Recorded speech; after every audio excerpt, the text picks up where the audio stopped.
Alright, so this one we have to draw a picture. The area of the isosceles trapezoid. So remember, area equals the mid-segment times the height. The area is going to be 36. The perimeter of the trapezoid is 28, so we know that we have an isotrap here. The perimeter, so when I add all four sides together, I get 28.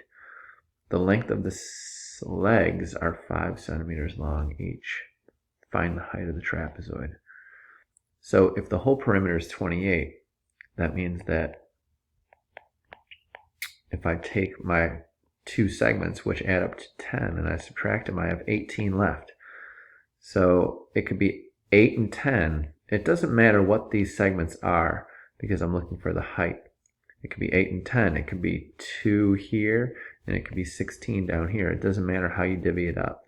But I know that the sum of the two, these two added together, is going to be 18. So what I need to do is I need to find the length of this mid-segment. If I know that the sum of the two bases, so base 1 plus base 2 equals 18, I can take 18 and divide by 2. That'll be the mid-segment, 9. And it doesn't matter what the bases are. They could be 8 and 10.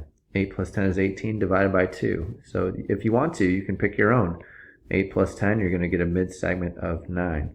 Let's say you didn't want to use 8 and 10. You wanted to use 2 and 16. You get the same number.